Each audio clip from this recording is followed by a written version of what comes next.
We are being listened to We're alive. by millions of people. And by millions of people, I mean no one. Because this isn't up yet. So, yeah. So, is there anything you would like to say to start us off? Well, I guess it just helps give a little bit of an introduction. So the topic we decided was how we're going to talk about like Marvel movies and how they relate to scientific and spiritual concepts. And the movie I'm talking about in particular is Thor Ragnarok, the one we just saw last night. First of all, incredible movie. I thought the visuals were incredible. I liked the story behind it and the lessons. Have quite a bit of deep lessons behind it. But one thing I did want to... Let's just start off on Thor's hammer. Let's talk about the spiritual concepts behind it and how it relates to scientific concepts. So, Arim, I'm pretty sure you might have more detail in it than I have. From what I understand, that hammer, it was made from a dwarf star. And, in case anybody who doesn't know, a dwarf star is like a really powerful sun. And it... Well, to correct you, the dwarf star is not so much powerful, it's just extremely dense. It's essentially what happens when a star dies after it explodes into a supernova. Everything just condenses and collapses in on itself. And it just becomes a really, really dense mass that's also really small. And it's basically like, black holes. It's basically like one step before a black hole. Well, yeah, pretty much whatever he said. But what that hammer could do is, it could... The ones who wield it, you have to be worthy to wield it. And the way it does this, it pretty much scans your DNA when you're holding it to see if you have the qualities worthy of wielding it inside your DNA, inside your character traits. I thought that was interesting. Yeah. Because one thing I've always found interesting about the Marvel Cinematic Universe is that, like, a lot of fictional universes, they either play into the route that, like, the spiritual doesn't exist, or, like, they'll have their own interpretations of it. Like, I'll see a lot of things, like, a common thing I see in fictional universes in regards to, like, spiritual concepts is that these things do exist, but they're not what we think they are. And that's one that I've always sort of agreed with. I do feel legitimately that, like, somewhere along the line the story got warped a little bit. And in regards to, like, there's one line from, I think it's the first Thor movie, but he's talking to Professor Jane, I think her name was, but he says, "Your ancestors called it magic, you call it science. I come from a place where they're one and the same." And it goes back to the quote of, "Any significantly advanced technology is indistinguishable from magic." So in Thor, like, this concept is just ever present, because all of the magical powers that they have, they're relegated to, like, advancements in technology. With regards to the Asgardians, I feel like they don't really ever, like, explicitly explain them, because they are seen as gods and all that jazz. But like Odin, he specifies that they're not gods, they are mortals, they're just, significantly evolved beings compared to, like, typical humans. They have, like, significantly stronger bodies, they live significantly longer lives and all that jazz. And though, like, they never really explain, like, what causes them to be like that, because, like, Thor in particular, he has power over, lightning and thunder.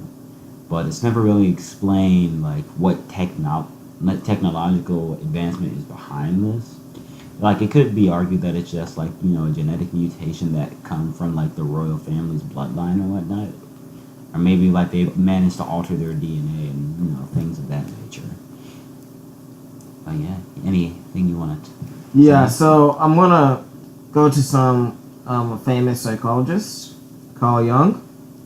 A lot of y'all might know him, but he gave an interesting concept, right? I'm gonna, like, I I don't think we don't really have the time for me to go into detail about it. That's really beyond the scope of this podcast.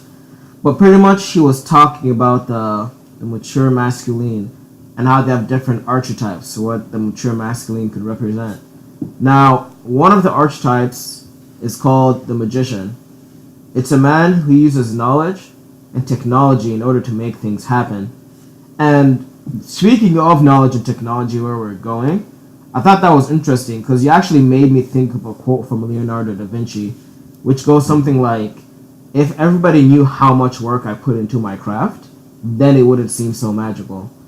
And I think that's a key thing that people like, a lot of things that people do, like you made a point with technology that like, I remember like, 15 years ago, like actually, I think 2001, there's a movie with Tom Cruise called The Minority Report, and it's science fiction at that time, and they were using something that looked a lot like an iPad.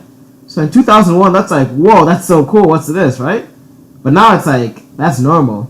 I actually remember I was talking with some kids the other day, and they were like, whoa, this, like I was playing with a PSP, it was a couple of years ago, and the kid was like, this isn't touchscreen? That's so old-fashioned, because to them, that's like, it's not magical anymore.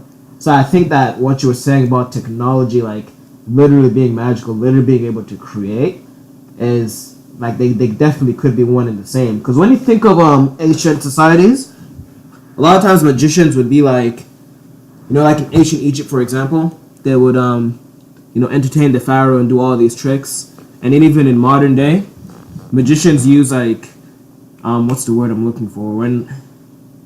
When you, like sometimes they use a lot of deception, or, like, they make you focus on one thing, and they're doing another thing. But they're combining their knowledge and the technology they have in order to make things happen that were not possible before. Look at the internet, for example. If I went 1,000 years in the past and I was like, listen, there's going to be a time when you and somebody on the other side of the planet literally could be talking to each other, they'd be like, that's magic, that's wizard work, that's impossible. But now it's like, yeah, it's called a cell phone. So technology, I think that even in the modern world, let me get outside of Marvel, like, you have to look at, relatively speaking, like, things which would have been considered magical 1,000 years ago, even 100 years ago, are very possible now. If I told you that, hey, you could go across the ocean in less than 24 hours, before planes existed, people would think that's magic. That's, you have to be a wizard to do it. But we have the technology to make that quote-unquote magic possible. So I actually think that, yes, technology and magic really are one and the same. Yeah, definitely something I can agree with there. So back to Thor's hammer. Now, the interesting thing about it, because we talked about this a little bit before the broadcast, but I figure it's something that's worth covering, on the podcast as well. But it was just the idea of, because we were talking about, like, the relative strength feats as well. And what ended up, like, what we covered was, like, specifically the Hulk. And Hulk is a very intriguing character because he's a character, his concept is very simple, but it's simple yet extremely powerful. Because the simple concept of the Hulk is that the angrier he gets, the stronger he gets. And the Thor's hammer works in an interesting way as well, is that when someone who is deemed unworthy tries to pick up the hammer becomes, it gains more mass to become, impossible for the person to pick it up. So, an interesting thing about the Hulk is that, like, Hulk can actually pick up Thor's hammer because his rate at getting stronger is faster than the rate at which the hammer gets heavier. So it actually is possible for Thor to pick up the Hulk, and he has done it before in the comics, like, a couple of times. And he's done it in, like, the animated universe a couple of times as well. I'm pretty sure that he hasn't done it in the cinematic universe as well either. But while we're talking on the cinematic universe, there's a lot of, like, interesting little references and things that I like that are, like, throwbacks to the comics. But that's getting a little bit off topic, so yeah. In regards to the spiritual concept as well, we're actually going to diverge a little bit from the Thor Ragnarok movie and actually talk a bit about the series Agents of S.H.I.E.L.D. So, like, I'm currently watching the season, but currently, like, Ghost Rider has made an appearance. And, you know, there is this concept that, you know, everyone knows, well, not everybody, but a lot of people know the story of Ghost Rider. He sold his soul to the devil for vengeance, I believe. What was the story of Ghost Rider? I think he was, like, dying or something. I mean, they're different origin stories, but Yeah. I think I'm not sure myself, but yeah, I think the selling his soul to the devil for a dire situation was definitely amongst. Yeah, I think common. like how it works is that like he's put in a situation where he dies and he gets to come back, but the catch is that he has to become the Ghost Rider. And that's an interesting thing, but like in Agents of S.H.I.E.L.D., when the agents confront, Ghost Rider, and, he tells them, like, I made a deal with the devil, naturally they're a little bit skeptical. And particularly Agent Coulson, he says something that intrigues me. He says, in my experience, gods usually turn out to be aliens. And I thought that was very interesting because, like, one, obviously looking at the show, and like all the characters that like are revered as gods, they were like aliens with like special abilities and stuff. But that just goes back to like even like Thor, because Thor, he's revered as a god. But like to honestly, not even just to people from like medieval times, but even like the people of modern day, if a dude like came out of the clouds throwing lightning at people would naturally like revere that person as a god because, again, he's showcasing abilities that are far beyond what we are used to seeing.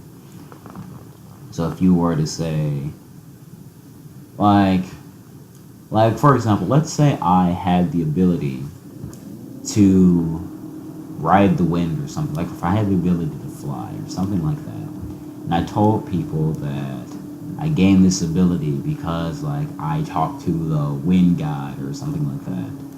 Naturally, like, this is just an area where people don't have answers, so they would probably, like, just accept that story. Or some people, I might not even say that I got my powers from the wind god. I might just say I have these abilities.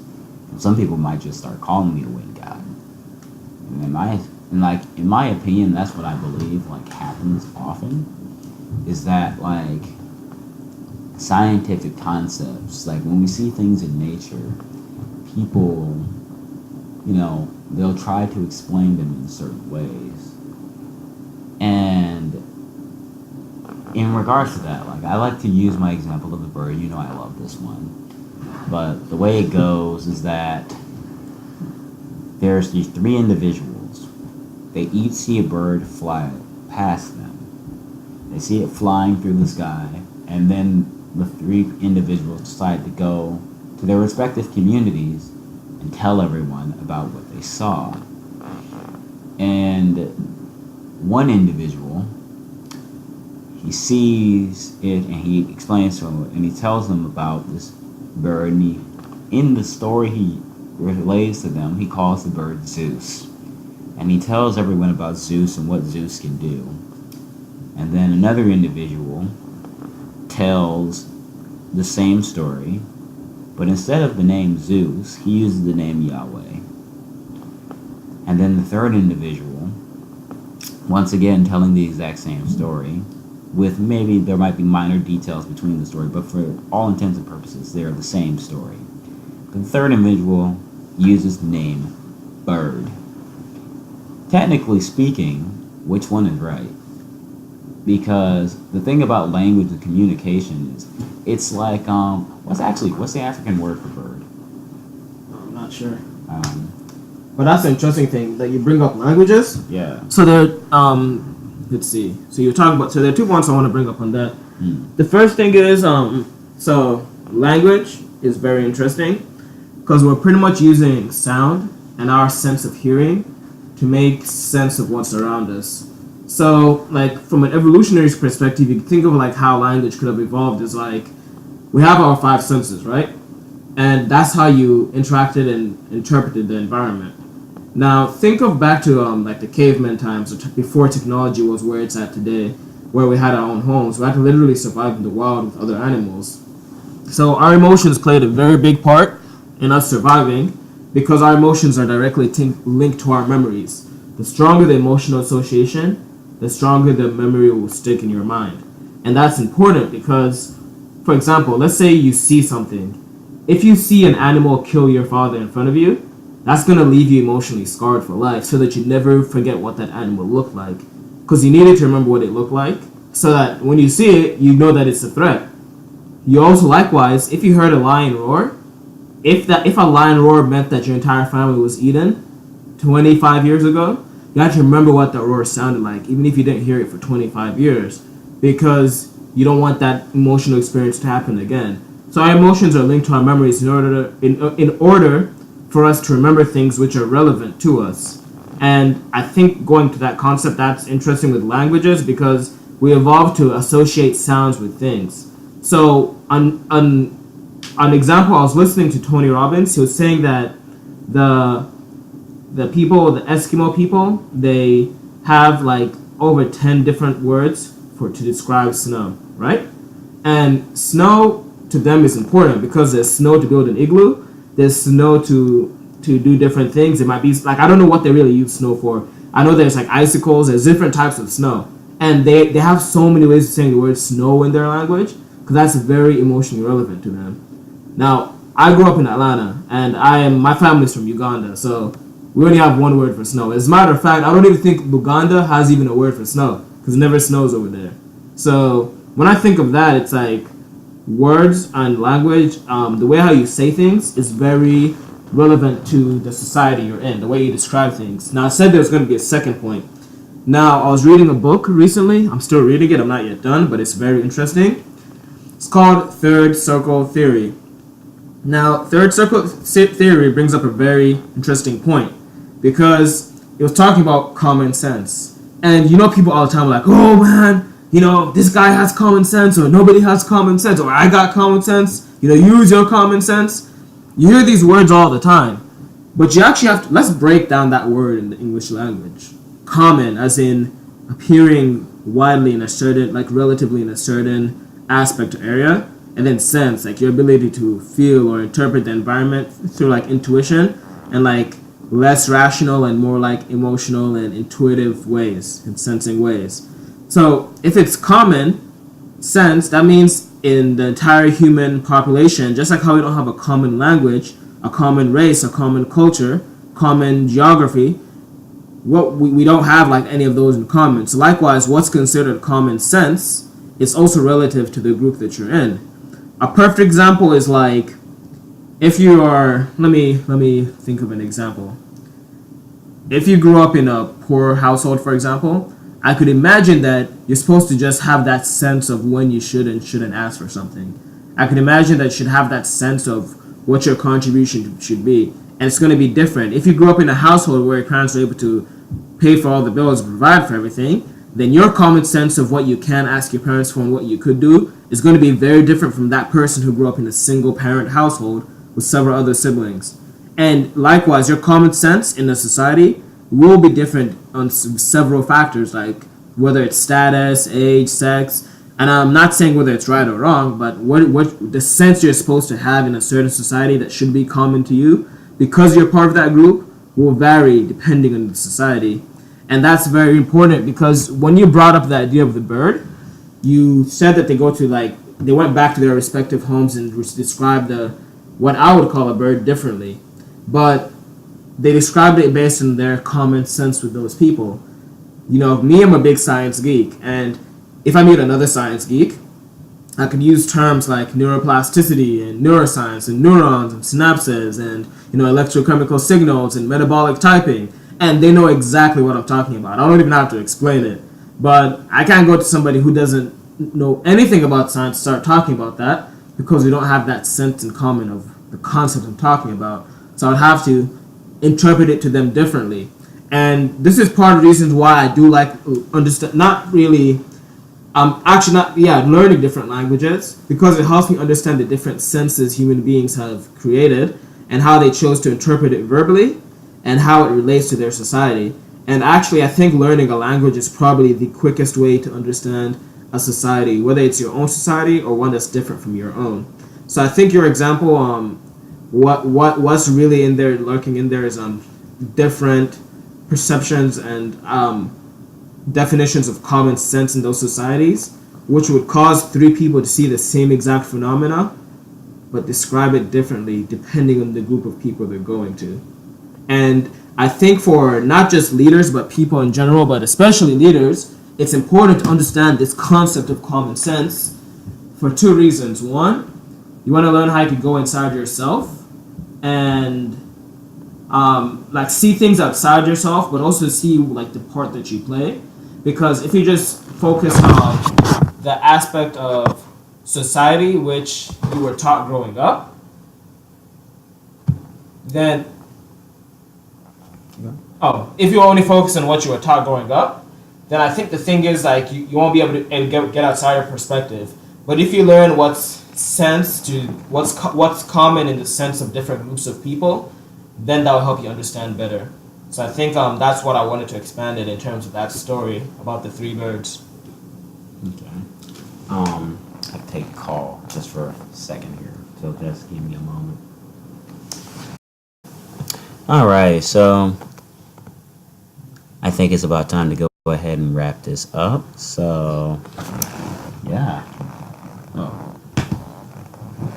So is there anything you would like to add to close off this first podcast, I feel? Well, let me see. I think we pretty much covered what we wanted to cover. Of course, like, there's always more that could be said. We could go on and on and on.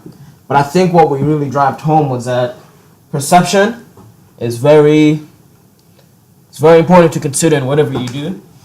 And a lot of these fiction movies, there's always something like you could really learn from them, right?